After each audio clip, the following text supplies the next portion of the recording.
43তম বর্ষে পদার্পণ করল রাজারহাট এলাকার অন্তর্গত উপস্থিত নেতাজি সংঘ ক্লাবের শ্যামা পুজো। পুজোর থিম রূপান্তর।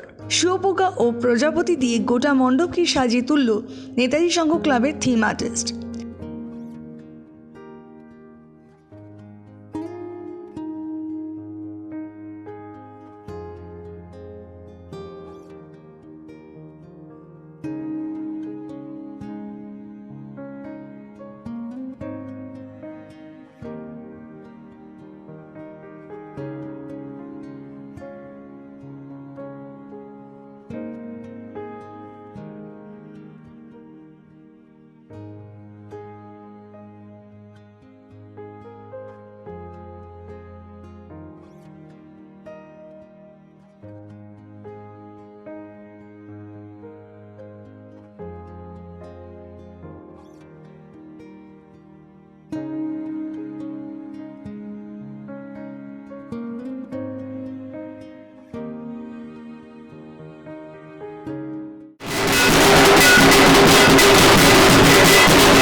সব ধর্মীয় লোককে নিয়ে এই পুজোর উৎসব পালন করাই মানব ধর্ম বলে জানালেন বিধাননগর ডেপুটি মেয়র ও ক্লাবের সম্পাদক তাপস চ্যাটার্জি। না, এটা আমরা অভিভূত। দেখুন, আমাদের শিল্পী খুব ভালো ভেবেছেন। প্রথম যখন ভেবেছিলেন যে রূপান্তর দেখুন যে কোনো মানুষেরই পরিবর্তন হয়। আমি দেখুন ছোটোবেলায় যাচ্ছি, আমার দোষ ছিল, যত বয়স বেড়েছে, যত বই হয়েছে তত পরিবর্তন হয়। দেখুন এই যে দেখছেন একটা শুয়োপোকা থেকে প্রজাপতি, এই যে ভাবনা, এই ভাবনাটা অত্যন্ত গুরুত্বপূর্ণ, অত্যন্ত এক্সেলেন্ট। এই ভাবনাটাকে আমরা সামনে রেখেছি। ফলে এটাকে রেখে খুব সুন্দরভাবে এত সুন্দর আমার আর শিল্পী অত্যন্ত প্রখ্যাত শিল্পী, অনেক পুরস্কারে ভূষিত হন উনি। আর আমাদের 4-5 বছর এমনভাবে হয়ে গেছেন, আমাদের ঘরের ছেলে হয়ে গেছে। শিবশঙ্কর দাস খুবই নাম করা শিল্পী, খুবই ভালো ছেলে, খুবই ভালো ছেলে, ভালো শিল্পী এবং খুবই ইনোভেটিভ আইডিয়া। আমি ওকে কখনো পরিবর্তন করি না। এবছর প্রথম ভাবছিলাম, প্রথমে আমার মনে হচ্ছিল 15 দিন আগে এবছরটা কি ভালো হচ্ছে, মনে হচ্ছে হবে না। আমি আমার মেয়েকে বলছিলাম, আমার মেয়ে বলছেন বাবা কি হচ্ছে কিন্তু বুঝতে পারছি না। আগের বছর যেমন বোঝাই হতো 15 দিন আগে, 7 দিন আগে আমি কিন্তু সন্ধ্যা হয়েছিলাম যে এবার বোধহয় এই কথা। তারপরে ও শুধু বলছিল দাদা আমার ওর বিশ্বাস রাখুন, আর পুজোর একদিন আগে আপনি কমেন্ট করবেন। সত্যি আমি অভিভূত। আমি প্রথম পার্সেন্ট সত্যি বলছি। আমি বলছিলাম যে বোধহয় গত বছরের মুখে দাঁড়াতে পারবে না, এবছরটা বোধহয় ভালো হবে না। কিন্তু শিল্পীর যে সত্ত্বেও যে এত সুন্দরভাবে ভাবনা ওর প্রতি আমার সত্যি আস্থা আছে। এই জন্য আমি অনেক বড় শিল্পীর অফার পাই, আমি কিন্তু ওকে পরিবর্তন করি না, কারণ আমাদের অনেক পুরস্কার এনে দিয়েছে। ওর যা মাত্রা, ওর যা কাজ, এটা ওর পারফরমেন্স, আমি খুব অভিভূত। আর খুব ভালো ছিল, ভালো টেম্পারমেন্টের ছেলে, এত ভালো টেম্পারমেন্ট ছেলে, মনে ওকে দেখলে মনে পাড়ার ছেলে না তো বলবো, পাড়ার ছেলে এখন ছিল। আমাদের পাড়ার লোকেরা, আমাদের ক্লাবের কমিটি কারোর বাড়িতে বিয়ে হলে ওকে নিমন্ত্রণ করে, এটা একটা বিষয়। ঠিক আছে, মণ্ডপের থিম হোক বা প্রতিমা, আলোকসজ্জা হোক বা পুজো মণ্ডপ, এই ক্লাবের প্রতিটি জিনিস 24 আওয়ার্স টিভি বিচারকদের এতটাই আকর্ষণ করেছে যে নেতাজি সংঘ ক্লাবকে 24 আওয়ার্স টিভির পক্ষ থেকে সেরা পুজো পুরস্কার দিয়ে সম্মানিত করা হয়। নমস্কার, 24 আওয়ার্সে জানাই আপনাদের সকলকে স্বাগত। এই মুহূর্তে আমরা পৌঁছে গেছি রাজারহাট লালকুটির নেতাজি সংঘ। এখানে যেরম প্রতিমা, সেরম মণ্ডপ, সেরম আলোকসজ্জা, সেরম পরিবেশ, সবাইকে একাকার করে আমাদের 24 আওয়ার্সের পক্ষ থেকে সেরাভাবে পুরস্কৃত করা হলো।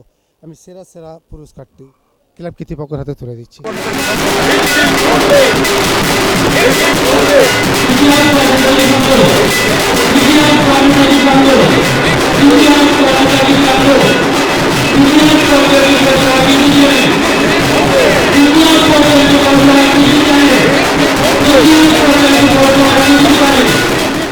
অভিভূত, অত্যন্ত উৎসাহিত।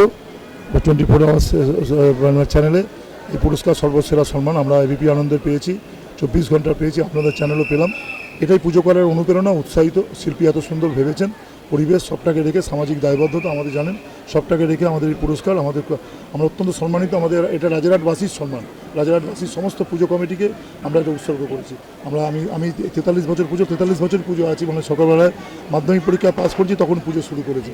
আজকেও মধ্যবয়সী পুজোতে আছি, বাবার হাত ধরে পুজো করেছিলাম প্রথম।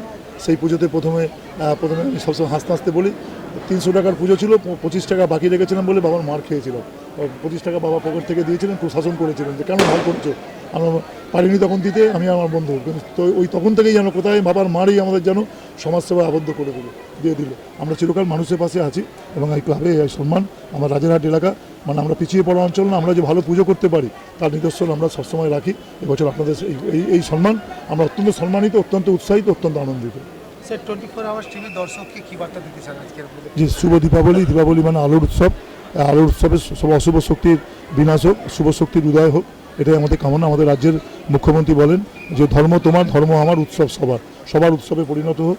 আমাদের কালী পুজো কালকে খুবই শান্তিপূর্ণভাবে আমাদের রাজ্যে শেষ হয়েছে, এখনও 2 দিন থাকবে। আমি আশা করি আমাদের সুন্দর পুজো, দুর্গা পুজো সুন্দরভাবে শেষ হলো, ঈদ সুন্দরভাবে শেষ হয়েছে, মহরম সুন্দরভাবে শেষ হয়েছে, কালী পুজো সুন্দরভাবে শেষ হবে। আগামী দিন ছট এবং জগদ্ধাত্রী যেটা শেষ হলে মূলতভাবে 25শে ডিসেম্বর আমাদের ওই প্রোগ্রামটা ছাড়া আমাদের সমস্ত জায়গায় আমাদের ভালোভাবে প্রোগ্রামগুলোকে শেষ করতে পারবো বলে আমার মনে হয়েছে। আমি সকল চ্যানেলকে বলবো যে বলবো আসুন, ভ্রাতৃত্ব সম্প্রীতি এটাই হোক আমাদের এই দীপাবলির বার্তা। আমার নাম সুভাষ বোস, আমি পৌর প্রতিনিধি, বিধাননগর মিউনিসিপ্যাল কর্পোরেশনের 6 নম্বর ওয়ার্ড আমার। ঠিক এই লাগোয়া তাপসদার এই ওয়ার্ডে যেখানে দাঁড়িয়েছেন আপনারা, এই লাগোয়াই আমার ওয়ার্ডটি। দেখুন, যেখানে আমরা দাঁড়িয়ে আছি নেতাজি সঙ্গের যে পুজো, এখানে পুজো হিসেবেতে যে মাত্রা এবং প্যান্ডেলের যে সৌন্দর্য দৃশ্যতা, সেটা তো নো ডাউটলি সারা পশ্চিমবঙ্গের মধ্যে, আপনারাও বললেন যে অনেক জায়গায় ঘুরেছেন, সেরা স্থান রাখে। তার থেকে বড় সেরা স্থান যেটা আমার মনে হয়, যেটা পুজো প্যান্ডেলটাকে বাদ দিলেও এখানে যে সামাজিক দায়বদ্ধতা নিয়ে তাপসবাবুরা যে উদ্যোগ নিয়ে সামাজিকভাবেতে যে পরিষেবা আজকে দুস্থ মানুষদের প্রতি যে বিভিন্ন ধরনের তারা পরিকল্পনা করে বিভিন্ন উপায়েতে একটা সামাজিক দায়বদ্ধতার পরিচয় দিয়েছেন, এর থেকে আর বিশেষ বড় কিছু আমার মনে হয় না হতে পারে। আমরা মানুষ, আমরা সংঘবদ্ধ জীব এবং আমাদের সামাজিক নৈতিক দায়িত্বটাই সবথেকে বড়।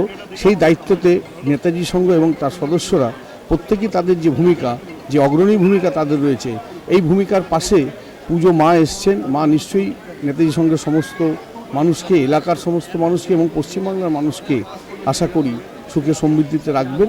সুতরাং এনাদের এই উদ্যোগকে আমি সাধুবাদ না জানিয়ে পারছি না। আমি দর্শক প্রত্যেকেই, যারা গুরুজন থেকে শুরু করে আমার ভাতৃপ্রতিম যারা আছেন, আমি মায়ের কাছে কামনা করব সকলেই সুস্থ থাকুক, সকলেই ভালো থাকুক, সকলেই পুজোর দিনগুলো মুখরময় হোক এবং আগামী জীবনেও তারা যেন প্রত্যেক সংকট কেটে উঠে অশুভ শক্তি নাশ যাক, শুভ শক্তির উদয় হোক।